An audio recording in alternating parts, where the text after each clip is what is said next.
2월 12일 금요일 우리에게 주시는 하나님의 말씀은 누가복음 13장 10절에서 21절까지의 말씀입니다. 겨자씨와 누룩이란 제목으로 말씀의 은혜를 같이 나누겠습니다. 1998년 아프리카 수단 국경지대에서 찍힌 사진 한 장을 본 적이 있습니다. 뼈만 앙상하게 남은 소년이 힘이 없어 기어가면서 원망스러운 눈길로 한 어른을 바라보고 있는 사진입니다.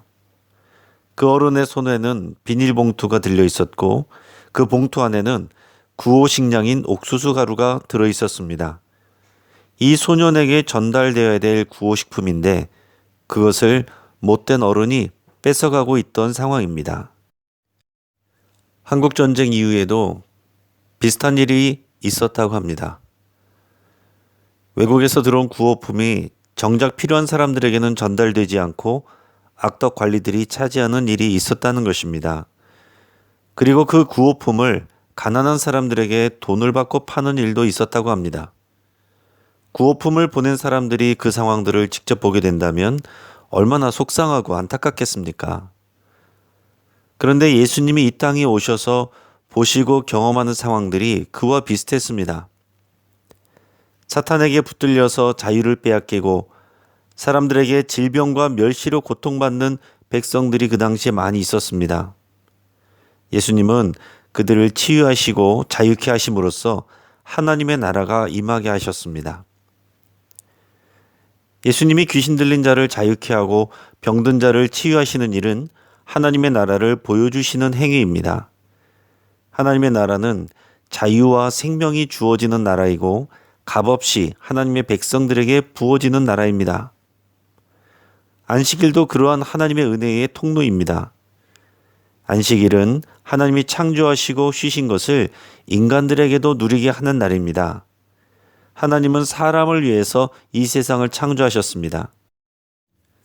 안식일은 하나님의 은혜를 누리고 기쁨을 누리고 자유를 누리는 날입니다.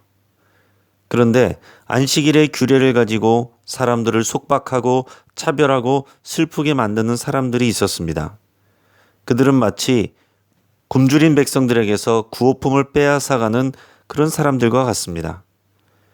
예수님이 귀신 들린 자를 자유케 하고 병든 자를 치유하는 일이 귀한 일이었지만 안식일에 그런 일을 하시는 것은 항상 종교 지도자들과의 갈등의 요소가 되었습니다. 바리새인과 율법사들 그리고 오늘 본문의 회당장 같은 종교 지도자들이 율법에 담겨 있는 하나님 나라의 본질을 오해하고 있었기 때문입니다. 어느 안식일에 예수님이 한 회당에서 말씀을 가르치고 계셨습니다. 그런데 회당 구석에 18년 동안이나 귀신 들려 앓고 있으면서 허리가 구부러진 여인이 있었습니다. 18년 동안이나 그런 상황이었으니 아무도 그녀에게 관심을 갖거나 동정하지 않았습니다. 그 여인을 보고 예수님은 긍휼한 마음이 들었습니다. 그 여인을 지목하여 부르시더니 여자여 네가 네 병에서 놓였다 라고 말씀하시고 안수해 주셨습니다. 그러자 바로 이 여인이 치유를 받고 허리가 펴졌습니다. 그리고는 하나님께 영광을 돌렸습니다. 그런데 회당장이 이를 보고 분을 내며 예수님을 힐난했습니다. 율법에 6일은 일하고 안식일에는 일하지 말라고 하셨으니 치유는 평일에 해도 된다는 것입니다. 이에 대해 예수님은 회당장을 꾸짖으셨습니다. 회당장을 비롯해서 율법 준수를 강조하는 종교 지도자들과 유대인들은 자신의 소나 나귀를 위해서는 안식일에도 풀어내어서 물을 먹였습니다. 그들이 자신의 가축에게도 긍휼한 마음을 가지면서 18년 동안이나 사탄에게 붙들려 고통당하고 있는 하나님의 백성에 대해서는 전혀 긍휼한 마음을 가지고 있지 않은 것입니다. 오히려 멸시하고 귀찮게 여겼을 뿐입니다. 그러나 예수님은 안식일의 진정한 의미를 사람들 앞에서 분명하게 보여주셨습니다. 그것은 하나님의 사랑과 권능으로 자유를 주고 생명을 살리는 일을 하는 것입니다.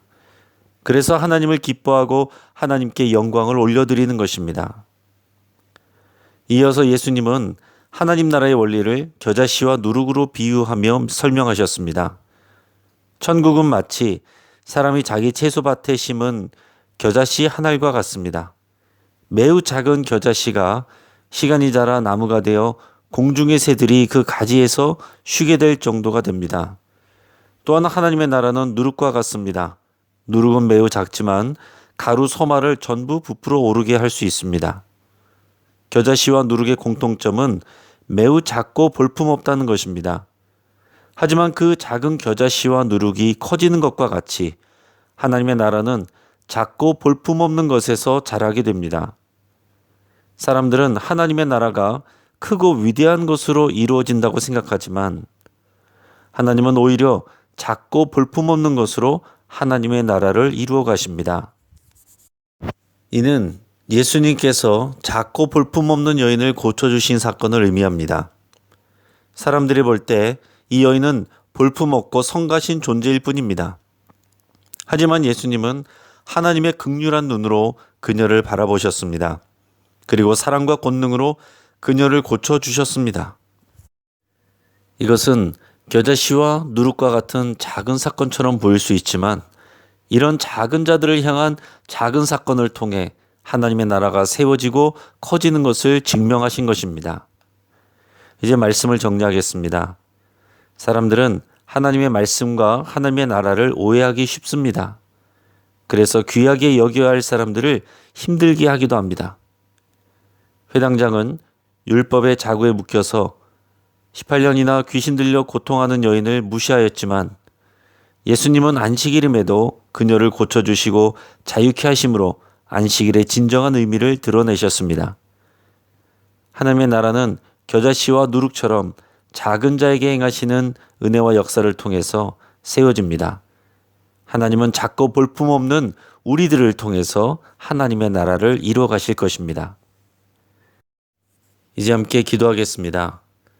우리 주변에 작고 볼품없는 자들을 귀하게 여기기로 그렇게 결단하고 기도하겠습니다. 또 예수님이 작고 볼품없는 나를 주목해 주시고 사랑하시고 생명 주심을 믿고 감사드리며 기도할 수 있길 바랍니다.